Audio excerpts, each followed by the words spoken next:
Blessed to be with you, Kevin Miller in the morning, KIDO Talk Radio. And every now and then we get a surprise. An old friend returns.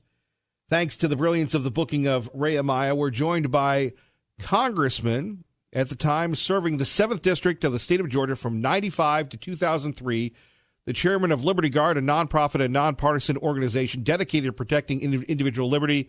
We used to see him all the time on CNN's Crossfire. Lawyer, writer, professor, consultant. Bob Barr joins us now. Congressman Barr, great to speak with you again.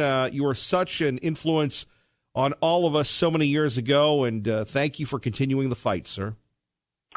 Well, freedom is always an endangered species, and none of us really who believe in it as you do and as I do and so many other Americans do. We can never let up. I mean, whether or not we're in the Congress or in broadcasting or in education or in the law, we need to keep fighting for it. It's a never-ending battle. You had such an impact on me that I kept calling William Barr Bob Barr. Well, I'm sure he appreciated the elevation. And by the way, who can forget in 2008 you ran for president? You really carried the torch. Congressman Barr, for a lot of folks that are new to conservatism, we've got a whole generation that probably didn't watch you on Crossfire, didn't see you holding Congress accountable back in the day. Can you tell us a little bit about what it was like in the 90s fighting for freedom? And we'll talk a little bit about what's coming up soon. It was tough back in the 90s and into early 2000 to 2003 when I was still in the House, but it was not like it is now. Kevin, it has gotten far worse, and by worse I mean far more difficult to get anything done across the aisle.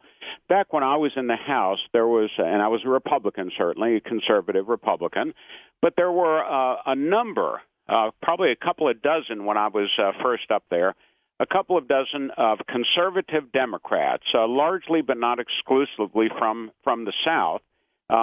They called themselves, and we referred to them as Blue Dog Democrats.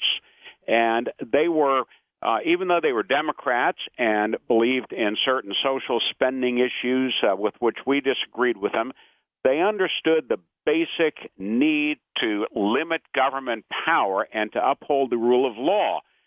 Every one of those Blue Dog Democrats over the intervening years has left, and the Democratic Party has been taken over, to put it technically, by the wackos. You look at some of the chairwomen of some of the committees. Maxine Waters is chair of the Financial Services Committee, a very important, responsible committee. I served on it for 8 years. You look at Jerry Nadler, a man who never smiles. One of my laws of the universe is you never trust a man who never smiles. But these people are they're vindictive, they're nasty, they have a very exclusively negative agenda, and that's really the difference. We were able to get things done despite party differences back in the late 90s. I mean, for heaven's sake, we balanced the budget. We reduced taxes. We got things done. But nowadays, the Democratic Party is so far left and so disinterested in doing anything productive with any Republican that it's really brought the things that Congress needs to do to a standstill. Congressman Bob Barr joining us. Kevin Miller in the morning, KIDO Talk Radio. Congressman Barr, there was a congressman out of Alabama at the time, Bud Kramer, that was a Blue Dog Democrat. Sure. Covered him quite well in the North Alabama area. Those, as you've just stated, though, for people that may or may not be aware, those Blue Dog Democrats are done, replaced with Nancy Pelosi's and AOC. As someone who, again, has been reelected to Congress, have competed and pushed for things at the highest level, what do you make of the new wave of the Democrats led by Tlaib, Omar, and AOC? It's dangerous. It is dangerous to the Republic to have people serving in the Congress sworn to uphold the laws and Constitution of the United States whose views are utterly and completely at odds, 100% at odds with the values on which our country was founded and should be being run. It's it's not just unfortunate, it's dangerous to the republic to have people like that serving in the Congress of the United States. You know, it seems to be a microcosm of the way it used to be. Was a show that you were on all the time. I think you even hosted it a few times, Crossfire, where you would have, you know, a conservative, a liberal, you'd have Michael Kinsley, you'd have Pat Buchanan, and people would go at it. But the other side always listened. And today we have people in the media or in Congress that just overtalk each other and want to silence the opposition, particularly the libs want to silence us, sir.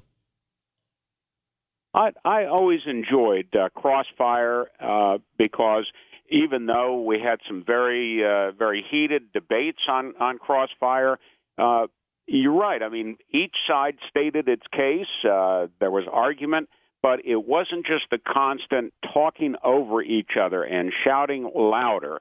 And that's what so many of these programs now have become. I mean, on CNN, you never see any move or any interest in having differing viewpoints. It is simply one of their hosts, Don Lemon, for example, extremely liberal, and that's fine. That's what he believes in. But the only guests he has are people that agree with him. So their news, so to speak, is simply one liberal journalist arguing with another liberal journalist. I mean, you get nothing, at least I get nothing out of it. News has changed at the national level dramatically also over the last 20 years. So you simply have major cable stations, news channels that cater to their audience. There's no interest in being objective anymore. Each one is able to now target their audience, and that's the only viewpoint they present. Our great friend, Congressman Bob Barr, joining us. Kevin Miller in the morning here, KIDO Talk Radio. One more fanboy question, and then we'll move on to the Attorney General and impeachment. But as someone who represented Atlanta, you're obviously well known throughout the South. I'm sure you remember a young Sean Hannity as a local host on WGST Radio. I do remember Sean. He had come over to Atlanta from Alabama, I think it was, where he was at a small radio station and was here in Atlanta before he made the big time up in New York. He used to come to our local Republican events and talk with us. He was a young man, and he was like the rest of us, just a working stiff, scrounging for a paycheck. And he went up to New York. He was in the right place at the right time and has done a tremendous job up there. No, it's amazing, though. And so often, Congressman Barr, we have no perspective in the social media world. You know, I go back to you and what you've done for the Republic. And, again, here you are, here is this local guy. And all of a sudden, boom, he's ubiquitous and everywhere. And you, former Speaker Gingrich, you guys had such a great run, and the effort to limit government seems to have just gone away with the 3-channel television stations. It definitely has, and there's a lot of reasons for it. We're just not getting the right people in leadership positions in the Republican Party or the Democratic Party for that reason. There's no real effective third party to hold the two major parties accountable and basically bring them back to some substance. We also have a very uneducated or educated in a different way electorate out there, where you have. It's always been a problem in major universities, especially with having liberal professors and administrators, but it's gotten to the point where in the vast majority of American colleges and universities, the liberals have a lock on what is being presented and educated to our kids, our young adults. And that's why I'm sure you've seen these polls recently that there's a very large segment of the voting age population out there, particularly among young people, who believe that socialism is the best way to run our country. Congressman Bob Barr joining us. Kevin Miller in the morning, KIDO Talk Radio, 107.5 FM, 580 AM. Congressman, let's go to, your thoughts on President Trump before we talk about John Dean and the contempt attempt against Bill Barr. Your thoughts on the president? From a personal standpoint, I still don't get how he operates. But I'm not from New York. I'm from Georgia. A very different way we operate down here in the South. But that aside, looking at the substance of what he's done, particularly in the economic area and the regulatory area, most importantly, he has done a tremendous job in reducing regulatory burdens facing local governments, state governments, and particularly American businesses. That is, I think, the primary reason why our economy is doing so well. So I give him an A-plus on that front. I'm also very happy that he is pressing the immigration issue the way he has been. It's unfortunate that the Democrats not only are fighting him, but they are throwing up roadblocks to that stop him from doing anything as their chief executive. And the courts have become a tremendous impediment to the president doing anything that is within his responsibility to protect our borders. So he's trying there, but it's the courts and the Democrats now in control of the House are making it very difficult. And even some Republicans are not supporting him the way they really should be in the Congress.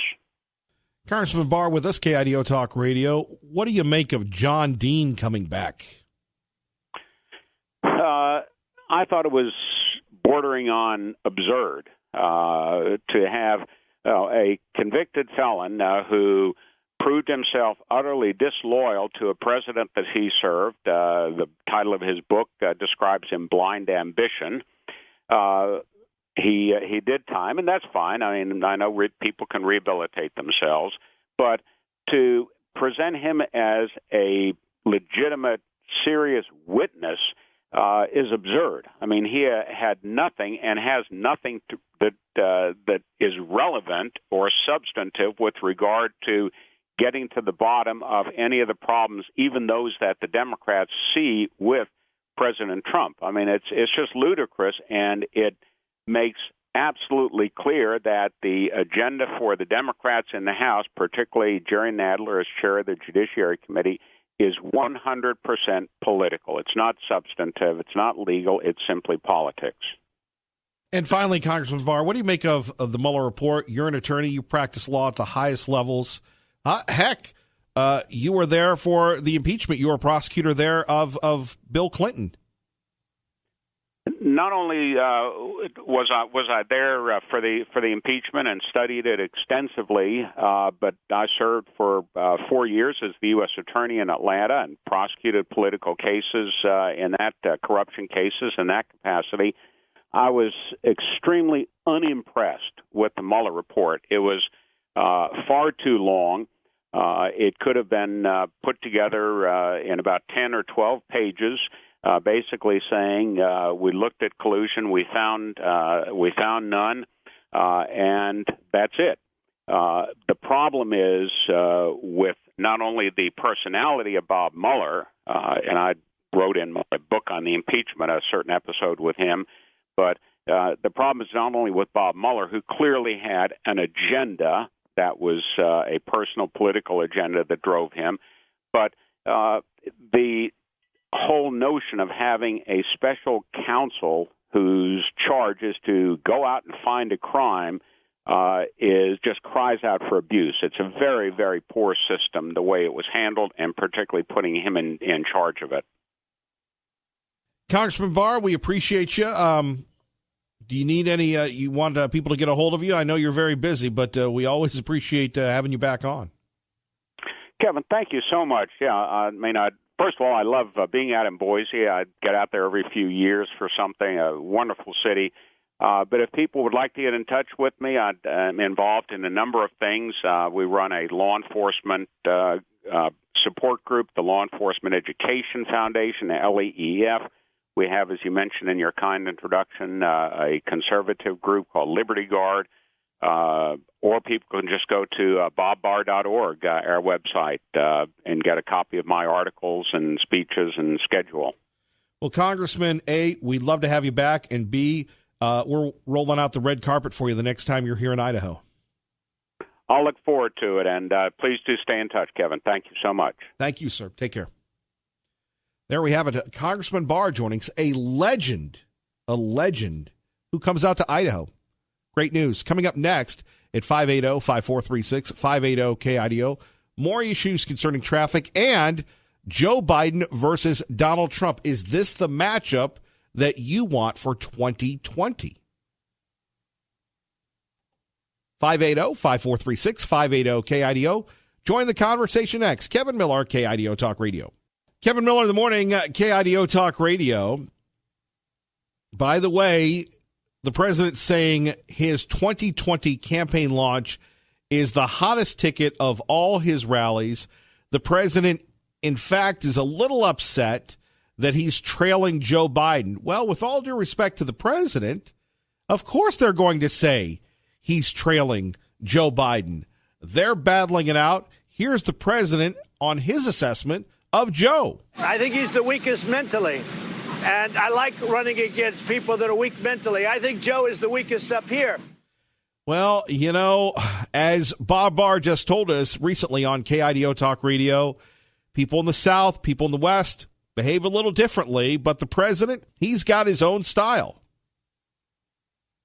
When a man has to mention my name 76 times in a speech, that means he's in trouble.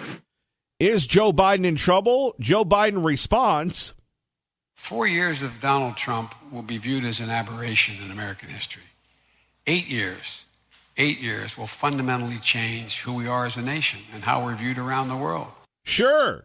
We're not the laughingstock anymore. Ask the Chinese. Ask the Mexicans. Traffic and weather together. KIDO Talk Radio, 107.5 FM, 580 AM. Kevin Miller in the morning. Good morning, Dave. And I'm Kevin Miller in the morning, KIDO Talk Radio. So here you have Biden going after President Trump. I believe Joe Biden went too far in this statement. I believe that the president is literally an existential threat to America. The president of the United States is a threat to America. One more time. I believe that the president is literally an existential threat to America. There we have it. By the way, coming up in less than a week, you have the president's big re-election campaign. He wants to make it a huge event. We totally understand that. And only President Trump, with his marketing, with his savvy, with his success, will probably have folks tuning in from all over the country to hear speeches and such. And I'm sure people will have watch parties and stuff, and they should. They should really support the president of the United States, right? But again, you think how many networks are going to cover it, that sort of thing that goes into it. So here you have the president saying that he's trailing Joe Biden. Of course, what do you think they're going to say, Mr. President? You're beating him? And they have Biden up. Remember, let's go back to 2016, where everybody said, oh, it's over. Oh, it's over, everybody. Hillary Clinton's going to win. Well, how does the second regime of President Clinton working out for the American public? I'd say Donald Trump's working out a lot better. 580-5436, 580-KIDO. And our Kevin Miller soundbite of the day has to be this one when we're talking about Jon Stewart addressing Congress over their lack of care concerning victims of September 11th. Behind me, a filled room of 9/11 first responders. And in front of me, a nearly empty Congress. Sick and dying, they brought themselves down here to speak to no one. It's shameful. It's an embarrassment to the country, and it is a stain on this institution. And you should be ashamed of yourselves for those that aren't here, but you won't be. Because accountability doesn't appear to be something that occurs in this chamber. And this is how we treat our heroes? Let's talk about it next. Kevin Miller, KIDO Talk Radio, 107.5 FM, 580 AM. Good morning, Maggie. Blessed to be with you, Kevin Miller in the morning at KIDO Talk Radio. Phone numbers 580-5436, 580-KIDO. Coming up, bankers urge Senator Crapo to hold hearings on legalizing marijuana. Not so much legalizing marijuana, but sitting back and kind of contemplating whether or not the bankers should be able to take money from the marijuana industry. Can't wait to hear what you have to say on that one. And remember, you've got a lot of folks going back and forth concerning Biden versus Trump. When a man has to mention my name 76 times in a speech, that means he's in trouble. More on that in a minute. Did you know KIDO Talk Radio is your home for Fox News on the radio right here in the Treasure Valley? Of course, we always love getting our information from our Fox News correspondents throughout the country, sometimes even around the world. Joining us now is Eben Brown, Fox News Radio on KIDO Talk Radio. Eben, good morning. Good morning. So we have some travel concerns concerning some issues in the Dominican Republic. Well, we have people who are certainly taking notice that it has been revealed that over the past year or so, 6 American tourists have died while in the Dominican Republic at resorts. Whether or not these deaths are connected, we don't know. The police force in Dominican Republic is now looking into this. The FBI is assisting. But as of now, we don't really have any inkling that these are connected or that they were foul play. And there's no heightened alert from the travel website from the Department of State saying that there's a real risk in going to the Dominican Republic. There is a level 2 advisory that's been posted for a while that warns people about going into bad neighborhoods in urban areas, which is something that we could probably say about every American city as well. But for people going to resorts that are often all-inclusive and people don't leave the resort property when they're there, we don't have any warnings about that. All right, Eben, thank you very much. Appreciate it. You got it. All right, Eben Brown joining us on Fox News Radio. KIDO Talk Radio, phone numbers 580-5436, 580-KIDO. A story of outrage, a story of compassion, and a happy ending. You know, we always talk about the preciousness of life, and people that are about ready to have babies, have had grandbabies. You understand that. You understand the responsibility people have. This is a story out of Stockton, California, that is going to make you, be very angry, but in another way, very, very happy. A newborn baby is found alive in Stockton, California. The baby was placed in a dumpster. How could anybody do this? It was just unbelievable. How could anybody put a newborn baby in a dumpster? In fact, don't we have laws specifically in California that if you have a child and you don't want to continue to be the parent of that child, you can go to a fire station or a hospital and give that child away without prosecution, without persecution. You can just get rid of your kid. Who in their right mind would leave a child in a dumpster, throwing the child away? Now, the newborn is being hospitalized and is recovering. Now in the care of California Protective Services, a police investigation turned up the baby's 15-year-old mother, who now has also been hospitalized. Police in Stockton, California, are referring the case to the district attorney's office. Here is John Pettibone, the apartment manager.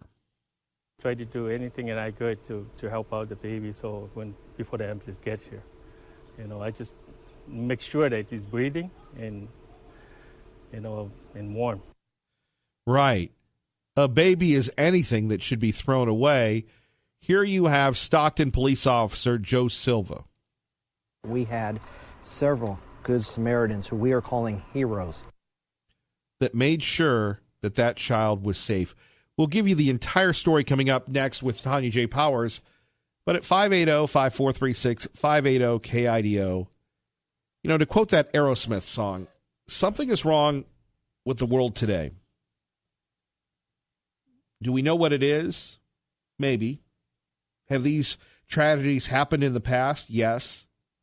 And for all the good work that social media does, hey, I'm going to tweet this, I'm going to Instagram that, I'm going to Snapchat myself just looking at myself, who cares?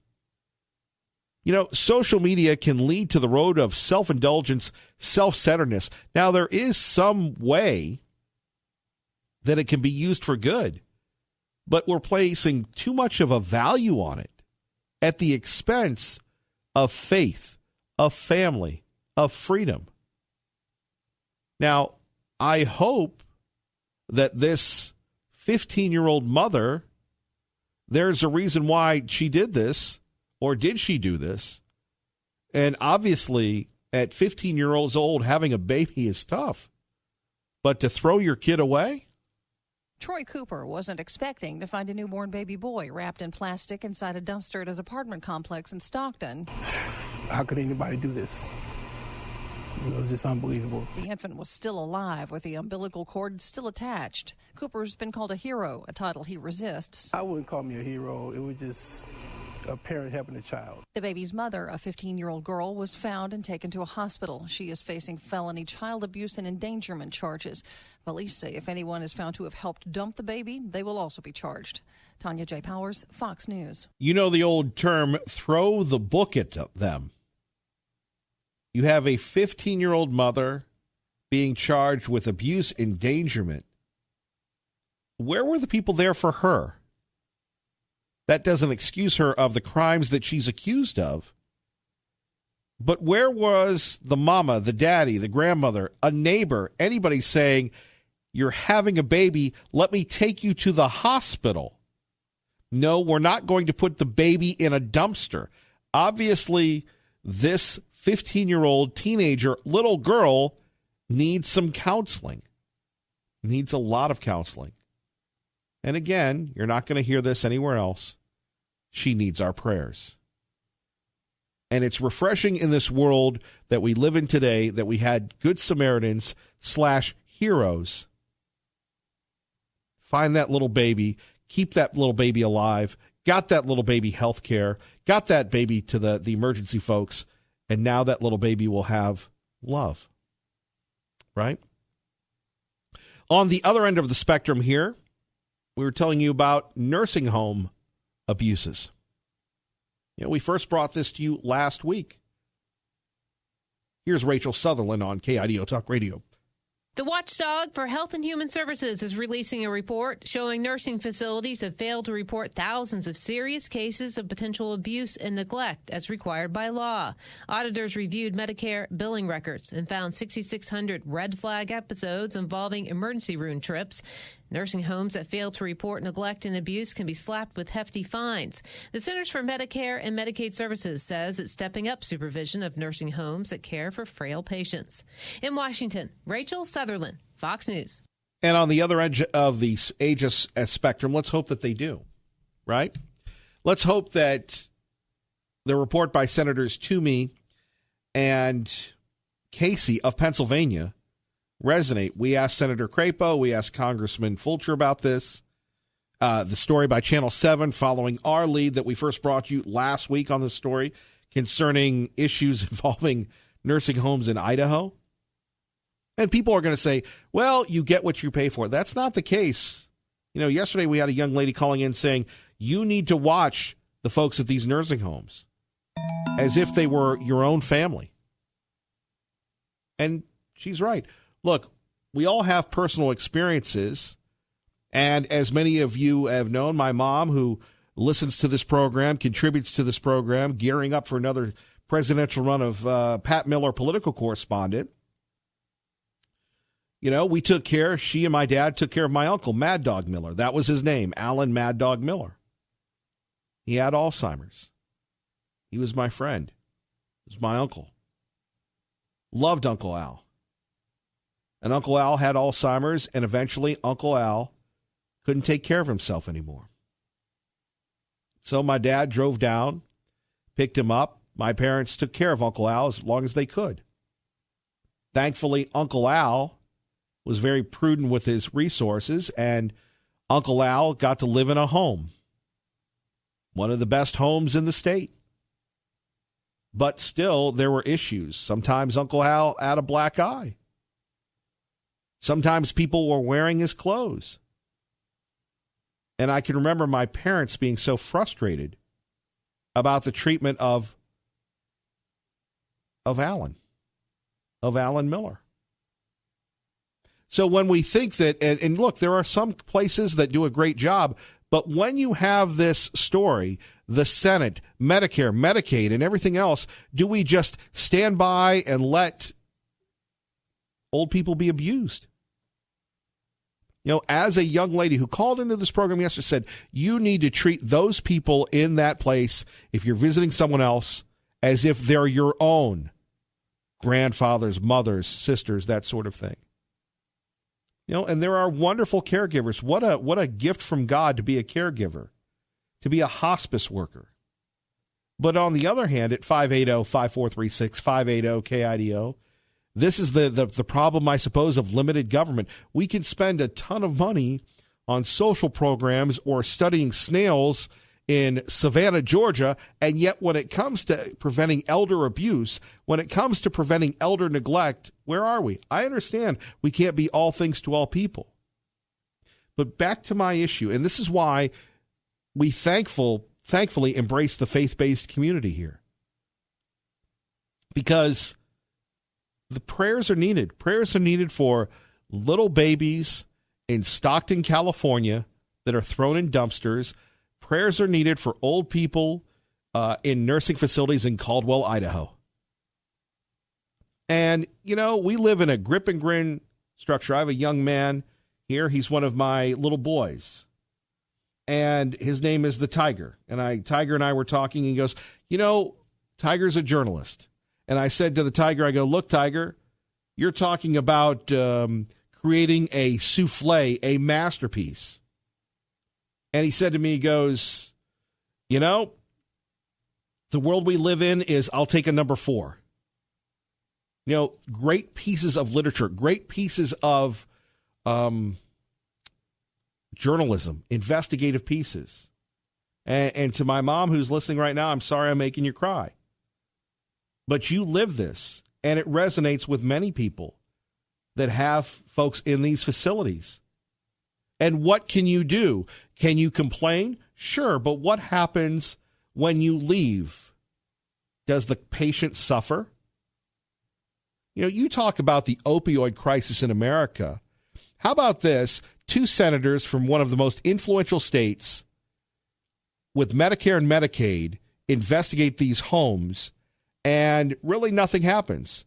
Locally, we had our Channel 7 do a story, and you had the guy go, hey, man, we're fixing this. So I hope he's right.